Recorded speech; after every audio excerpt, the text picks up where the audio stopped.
یہاں سے اب آدم کا حیولہ تیار ہوا تا بست نقش آدمی، اس کے بعد ارتقائی مراحل ہیں، اور پھر آدم کی وہ روح جو کولڈ سٹوریج میں تھی جب وہ لا کر پھونکی گئی ہے، جسد آدم جو ہے وہ مسجود نہیں تھا، مسجود تو تب بنا ہے جبکہ اس میں روح آدم وہ لا کر پھونک دی گئی۔ فَإِذَا سَوَّيْتُهُ وَنَفَخْتُ فِيهِ مِن رُوحِي فَقَعُوا لَهُ سَاجِدِينَ۔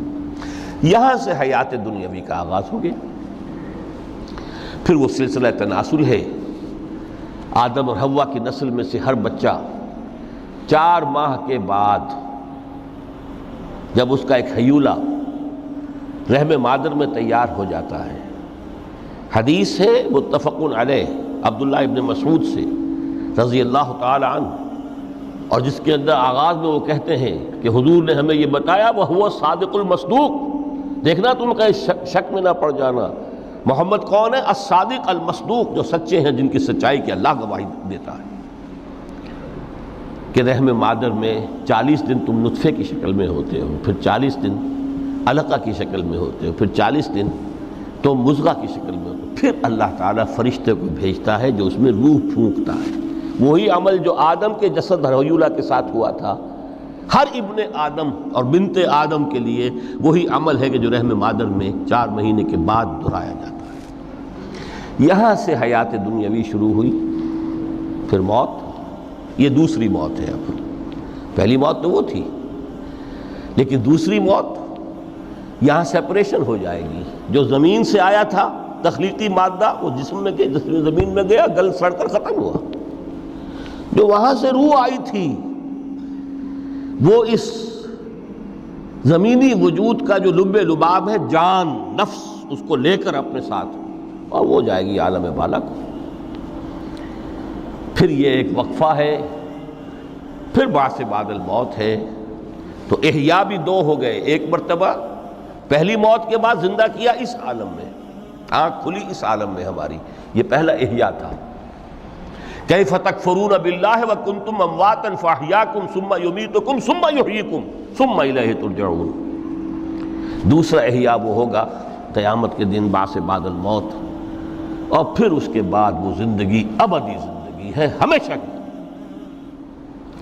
یہ تصور سامنے رکھیے۔ تو یہ جو تھوڑا سا وقفہ، یہ تو زندگی بہت طویل ہے۔ تو اسے پیمانہ امروز و فردا سے نہ ناپ، جاویداں پہم دماں، ہر دم جواں ہے زندگی۔ اس میں یہ وقفہ جو ہے، خلق الموت والحیات لیبلوکم ایکم احسن عملا، یہ اس جسد کے ساتھ اس روح کا اتصال، اور یہ 30 40 50 60 70 80 100 برس کی عمر، یہ ایک وقفہ ہے، یہ امتحانی وقفہ ہے، تمہیں جانچا جا رہا ہے، پرکھا جا رہا ہے۔ ایکم احسن عملا، اس کو بھی اقبال نے اسی نظم میں خوب بیان کیا ہے کہ قلزم ہستی سے تو ابھرا ہے مانند حباب، اس زیاں خانے میں تیرا امتحان ہے زندگی۔ اب اگر تو 2 چیزیں انسان پر واضح رہیں، اور نہ صرف واضح رہیں، مستحضر رہیں۔ واضح تو ہو جاتی ہے ایک چیز، پھر آدمی بھول جاتا ہے، تو کوئی فائدہ نہیں دیتا اس کے۔ مستحضر ایک یہ کہ اصل زندگی آخرت کی زندگی ہے، طویل ہے۔ بل تؤثرون الحیات الدنیا والآخرۃ خیر وابقیٰ، کلا بل تحبون العاجلہ وتذرون الآخرہ۔ تم اس عاجلہ کو پسند کرتے ہو، اس دنیا کی زندگی کو تم ترجیح دیتے ہو، جبکہ آخرت ہے جو باقی رہنے والی ہے، ابدی۔ اگر تو یہ معلوم ہو، جیسا کہ سورہ عنکبوت کی آیت کے حوالے سے میں نے آپ کو آیت سنائی کہ وما هذه الحیات الدنیا الا لہو ولعب وان الدار الاخرۃ لہی الحیوان لو کانوا یعلمون، اصل زندگی جو ہے وہ آخرت کی زندگی ہے، کاش کہ انہیں معلوم ہوتا۔ ایک حقیقت تو یہ معلوم ہو اور مستحضر رہے کہ اصل زندگی آخرت کی زندگی ہے، اور دوسری حقیقت یہ کہ یہ دنیا کی زندگی ایک امتحانی وقفہ ہے۔ قلزم ہستی سے تو ابھرا ہے مانند حباب، اس زیاں خانے میں تیرا امتحان ہے زندگی۔ یہ مستحضر رہے تو اس کا نتیجہ کیا نکلے گا؟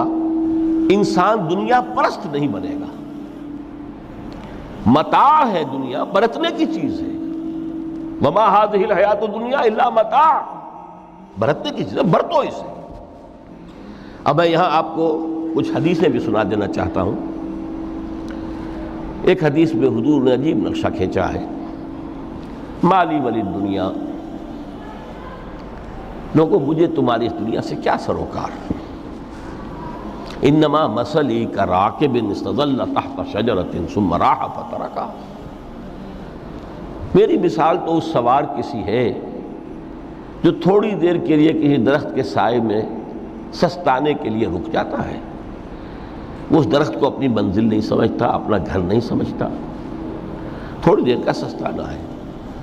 پھر وہ اس درخت کو خیر بات کہتا ہے، اپنا راستہ لیتا ہے، اپنی منزل کی طرف رواں ہو جاتا ہے.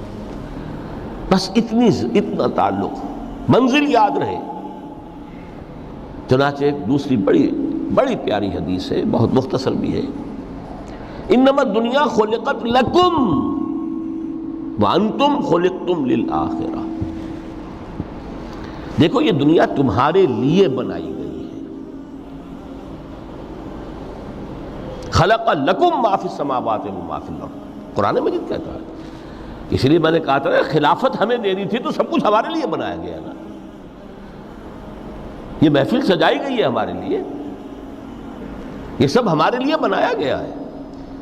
پورے عالم کو مسخر کیا گیا ہمارے لیے. سخر لکم، سورج بھی چاند بھی ہر چیز تمہارے لیے مسخر کی گئی ہے. انما الدنیا خلقت لکم وانتم خلقتم للآخرہ، لیکن تمہاری تخلیق ہوئی ہے، تمہیں بنایا گیا ہے، تمہیں پیدا کیا آخرت کے لیے. یہ منزل یاد رہے. میرا ٹھکانہ وہ ہے، میرا گھر وہ ہے، میری منزل وہ ہے.